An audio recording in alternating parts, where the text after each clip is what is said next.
The role of the rain is so eternal that it grows from the earth, from the universe, and then it comes back to her universe or the earth. Hyperbole means you're exaggerating or you're emphasizing something. Absence of water makes everything look dull and lifeless, as dusty, but rain brings beauty to earth. She goes up to the heaven as vapors, get condensed there into a different shape, and from there she falls back as showers.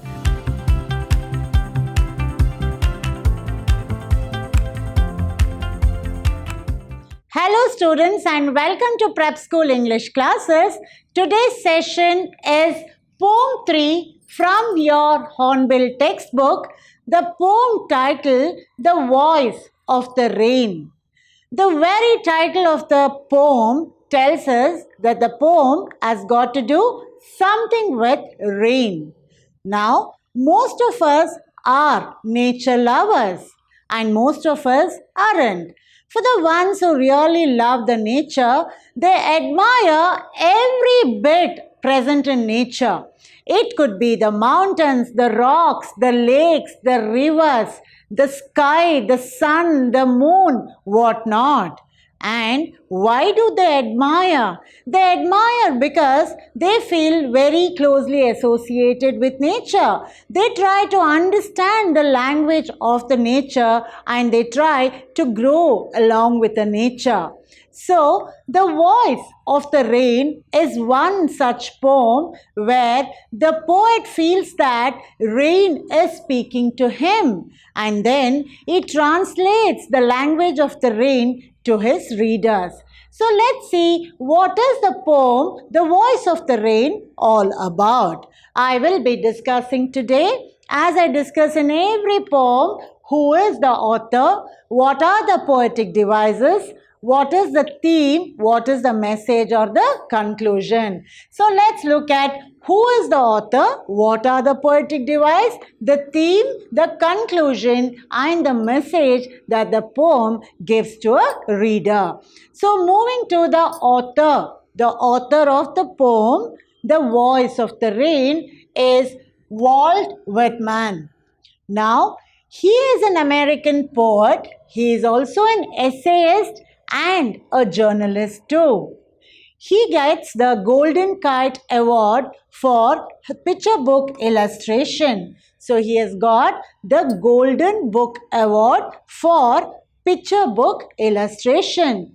So what does the poet tell us in this poem? He tells us that the role of the rain is so eternal that it grows from the earth, from the universe, and then it comes back to her universe or the earth. That means it comes back to its origin. So why does it do it? It does it because what earth has given to it? What has earth given? Life. So in return, he wants to give something to the earth. So what does the rain do? It quenches the thirst of the land. It quenches the thirst of the growing seeds. And then it beautifies the earth by removing all the dust. And its very origin, like from the sea, it pours back there to make it clear and pure. So with this, let's understand what is the language that the poet has understood by the rain and what is he trying to tell the readers. So if I show you all an overview of the poem, let me start with the poem. Now, what is the poem all about? It is an imaginary dialogue between the poet and the rain. It is an imaginary dialogue. Actually, the rain has not spoken to the poet. He is imagining the dialogues between him and the rain. Then, what is the theme? The theme of the poem is the importance of the cycle of nature. the nature as its own cycle, isn't it? We might notice it, we might not notice it, but it is a regular process. It is a regular procedure. The cycle goes on whether anybody notices it at all.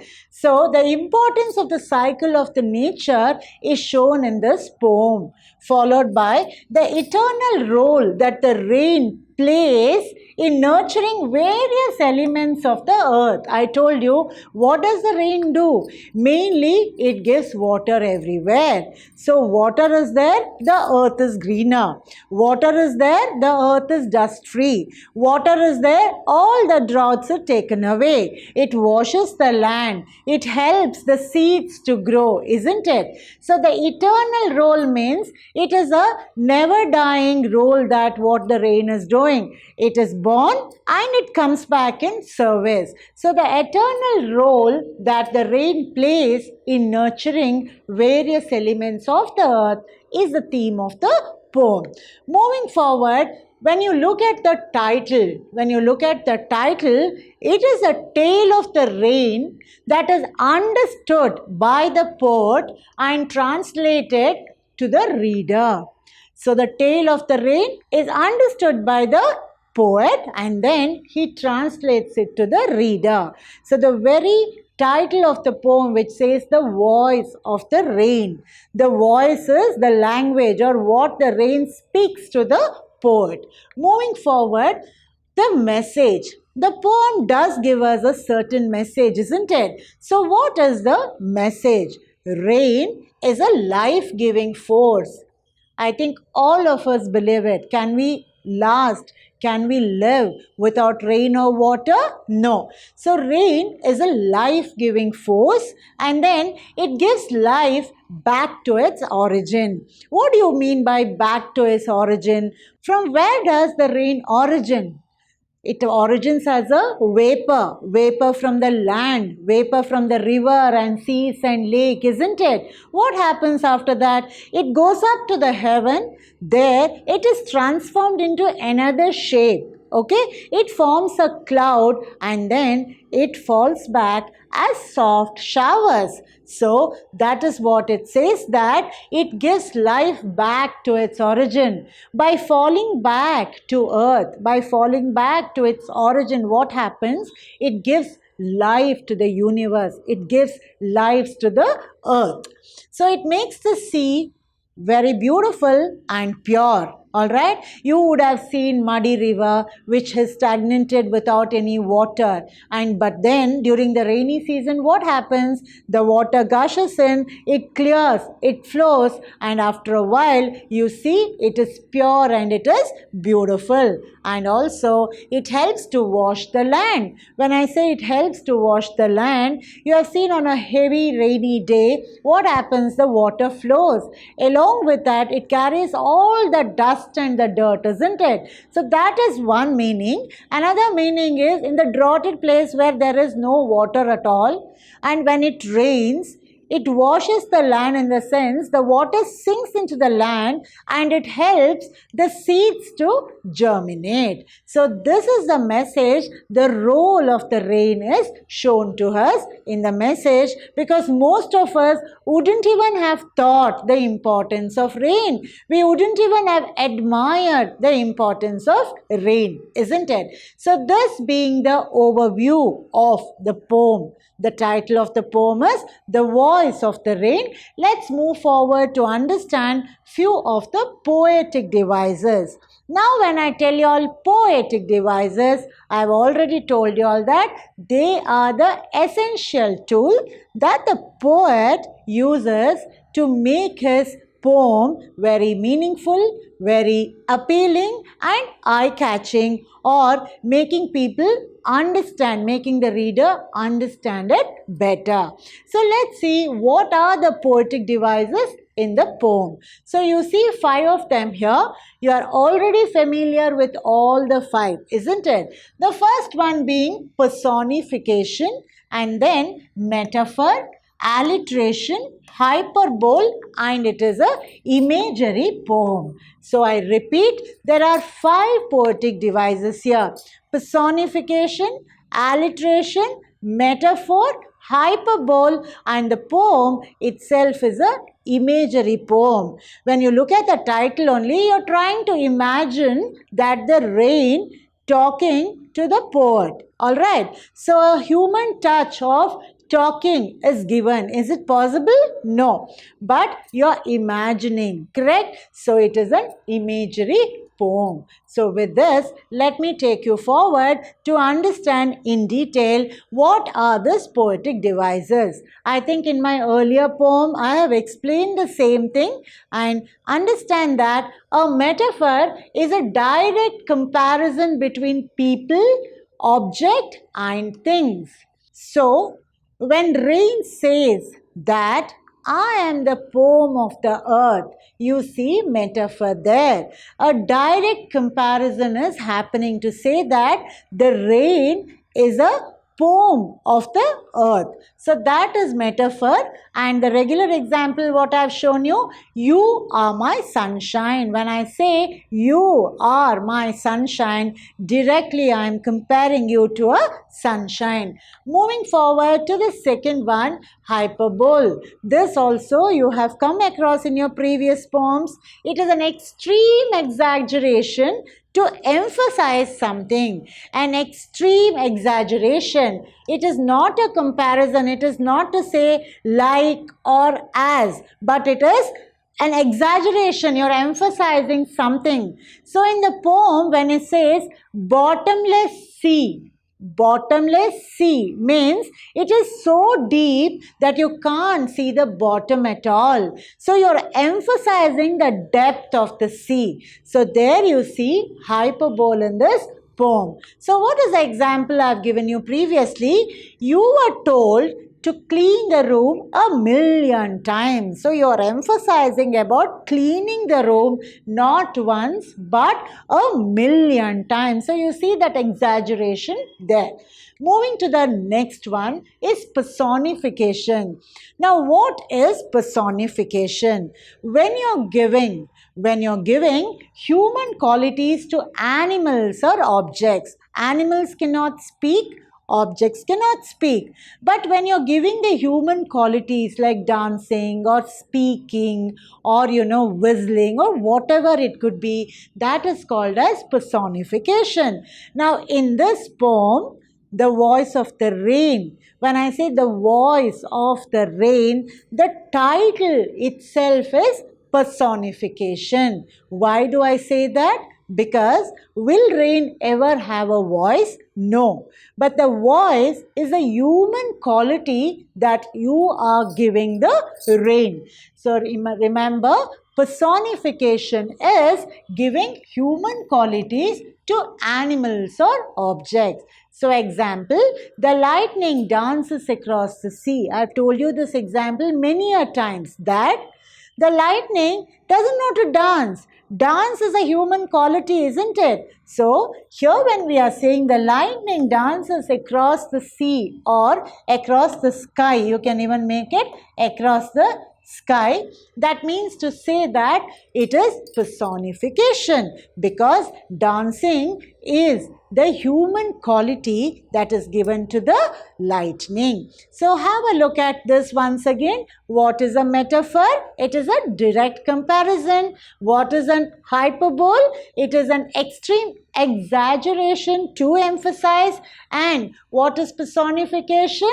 When you're giving human qualities to objects and animals. So moving to the next one, you have heard about alliteration. It keeps coming, isn't it? So it is a repetition of the same consonant sound. Now, leaving A, E, I, O, U, those are the vowel sounds. Leaving that, every other alphabets, you call it as a consonant. Now, when you have words placed in a line together, when you have words placed in a line of a poem together, when the word starts with a letter, a consonant letter, and the sound is the same of the beginning words, that is alliteration. For example, black buck bit a black bear. So you see, B is a consonant and the sound in the beginning of the letter in the word is a consonant sound. So that is why you call this as alliteration. To the next one is imagery.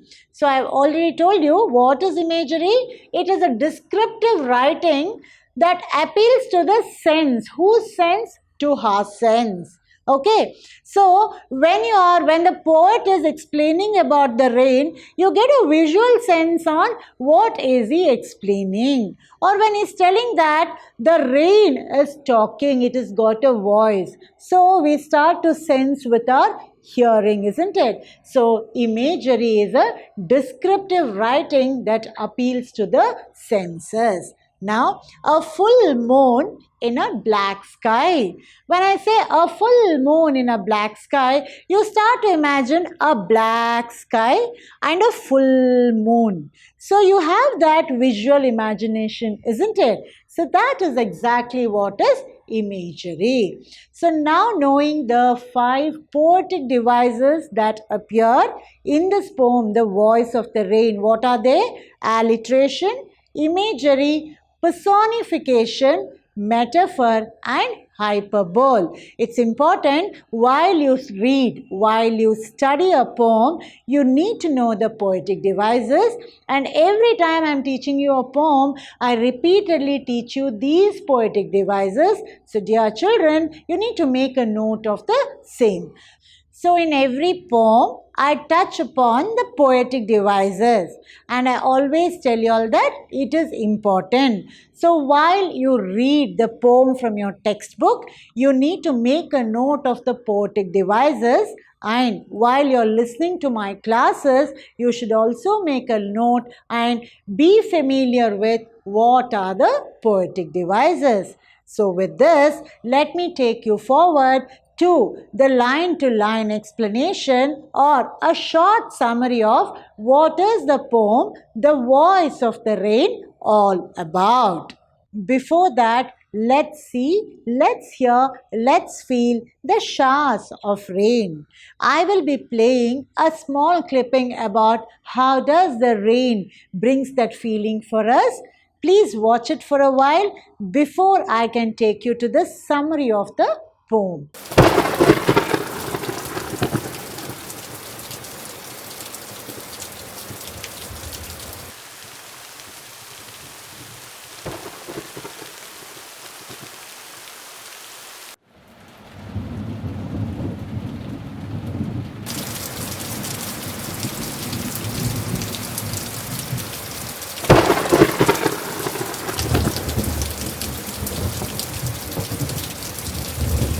So the title Voice of the Rain, very clearly tells us that it's something to do with rain. And voice is what? It is a human quality. Her human quality is given to rain. So that's why the title itself says that it is a poem that has personified, that has personification as its poetic device. So, when you look at the poem, it looks so very beautiful, a short but a easily understandable poem. The poem begins in a conversational tone. The conversation is between the rain and the poet. When the poet sees soft falling of raindrops, he asks, "Who are you?" He asks the rain, "Who are you?" And he imagines that he gets a reply from the rain to say, "I am the poem of the earth." Did you get me?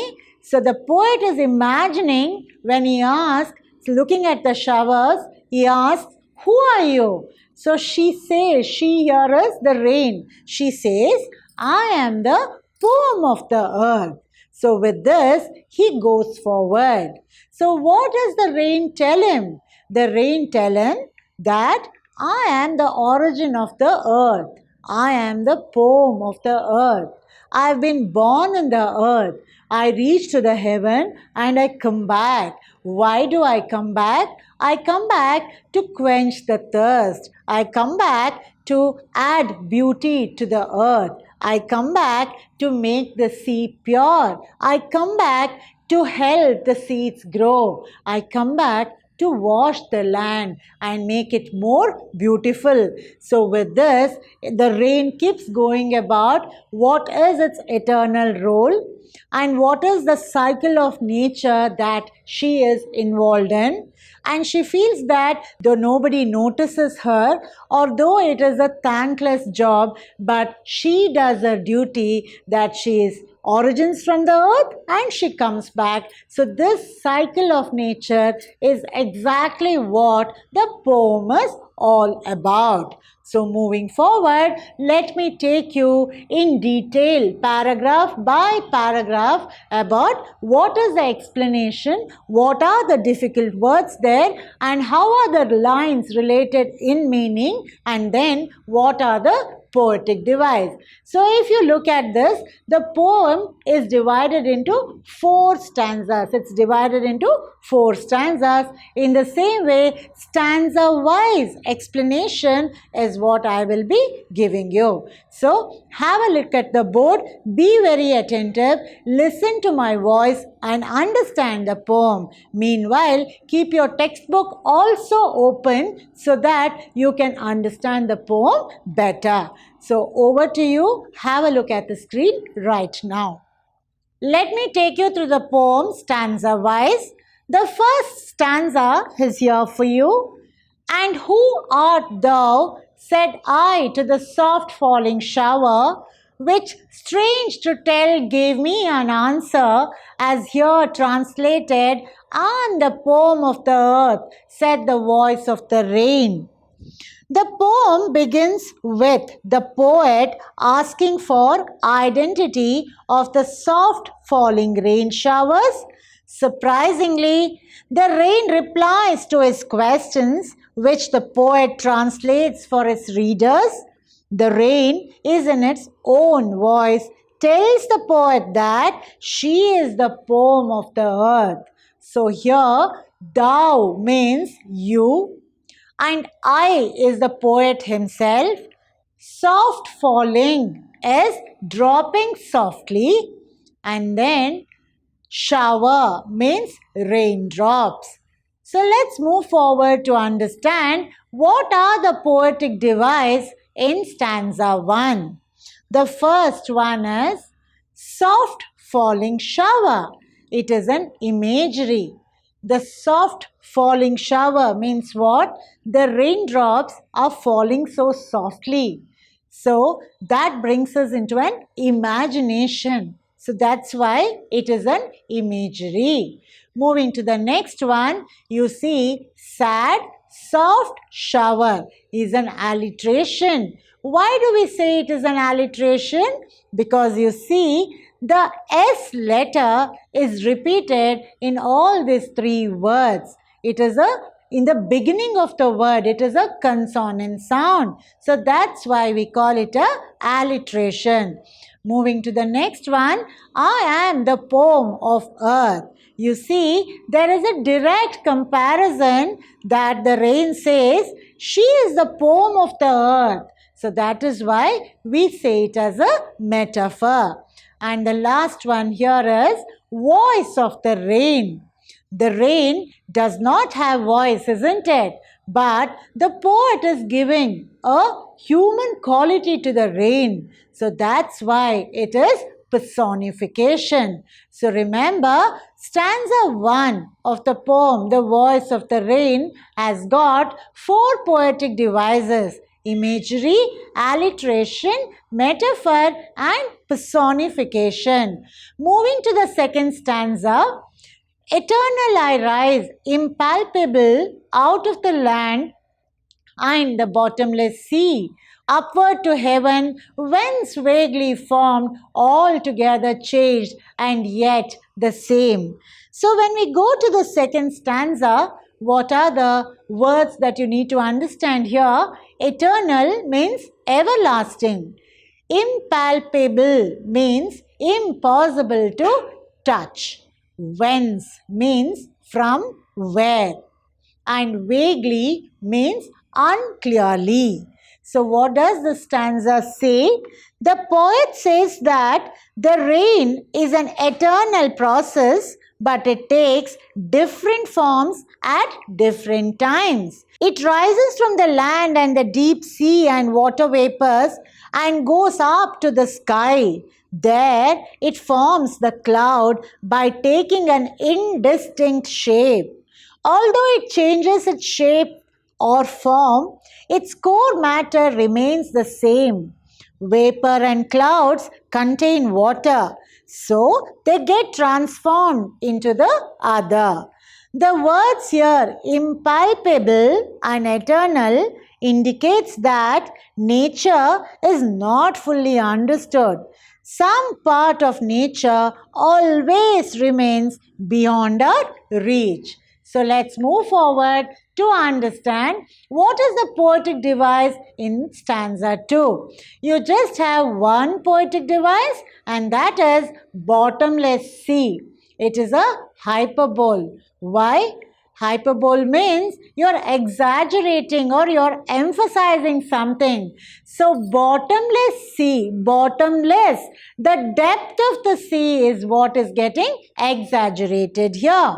Moving to stanza 3, I descend to lave the droughts, atomous dust layers of the globe, and all that in them without me was seeds only, latent unborn. So what is the poet trying to tell here? Lave means wash. Drought means dry spell. That is a land without water at all. It is completely dried. Atomous are tiny particles. And latent means dormant. Dormant means what? Inactive. Absolutely there is no life. It is very inactive. So what is the poet trying to say here? The raindrops pour down from above to wash away the droughts. It also clears the dust layers enveloping the earth. It satisfies the thirst of the dry earth. It heals everything that is degrading and is lying lifeless. The showers removes the dust particles and make earth clean and green. It also helps in the germination of seeds which are lying inactive due to drought. So moving to the stanza 3 poetic devices, dear children, you find no poetic devices in stanza 3. To the last stanza of the poem, and forever by day and night I give back life to my own origin and make pure and beautify it. For song issuing from its birthplace after fulfillment, wandering, wrecked or unwrecked, duly with love returns. So, issuing here is originating. Wrecked means cared about. Unwrecked means not cared about. And origin means what? It is source. And lastly, duly means rightly. So what does the poet tell us here? The rain continuously gives life on earth by providing water for seeds to germinate, thus taking away drought. What does the poet tell us in this stanza? The rain continuously gives life on earth by providing water for seeds to germinate, thus taking away drought. It makes the earth more beautiful and green. Absence of water makes everything look dull and lifeless as dusty, but rain brings beauty to earth. The last two lines, you see parallelism here. The poet's own words are shown here and his reflection upon the answers given by the rain. He observes life of the rain is similar to that of music or song. A song has its own creativity. It has a power to calm, to heal, to rejuvenate, transform and thrill. In the same way, evaporation and condensation purifies the rain and the rain makes the earth look beautiful. Thus, the poet draws a parallel between rain and music or rain and song, as both have rhythm and ability to thrill. Both of them beautify, both of them energize life. Moving to the poetic device in the last stanza, you don't have a poetic device, but the last two lines you see, I have colored it in a different color. In these lines, the similarity between rain and music is drawn, observing that the life cycle of the rain and the song are alike. So you see, there is parallelism. Hope you have understood the poem. What does the poet tell us here? That the rain origins from the earth and comes back to the earth itself, thus making a complete cycle. This is called the cycle of nature. During this process, does the rain ever bother that whether she is noticed or her importance is known to the creatures on the earth? No, she is just doing her duty because she knows where she is origin from and she wants to give back something to the place where she has origin. So she says that she goes up to the heaven as vapors, get condensed there into a different shape, and from there she falls back as showers. And what happens to the earth? It gets beautified, it gets cleaned, it gets washed, it gets greener, and then it quenches the thirst of many things on the earth. With this, let's move forward to understand what is the conclusion of the poem, or what is that message we get out of this poem. It says, it's pleasurable when one gets an opportunity to serve to its own origin. Isn't it such a pleasurable when somebody gives you something, you in return give it back in a way that it is satisfying. So it is pleasurable when one gets an opportunity to serve to its own origin and also to bring happiness and brightness in others brings a lot of joy too. Once you bring happiness, once you bring brightness in others' life, that is a big joy to oneself. So this being the conclusion, let me take you forward. Let's have a look at what are the expected questions. By now you know you have two kinds. One is an extract base and one is a short answer question. So when you look at the extract base, there is a extract from the poem which is given, and then the questions will follow this way. Who composed these lines? Who composed these lines? Who is the one? You need to say the poet's name. And then, whom does I refer to in the third line? Lastly, poem of the earth means what? What is poem of the earth? The rain feels that she is the poem of the earth. She is doing a lot of duty to the earth. So she compares herself that she is a poem to the earth. If the earth has to speak, if the earth has to be in a melancholy, or if the earth has to be seen in happiness and joy, for that she is a poem to the earth. So let's look at few of the short answer questions. Those are of type 2. The first one, how does the rain describe in the poem? Second one, to what does the poet compare the formation of the rain and why? What does the poet compare the formation of the rain and why does he compare?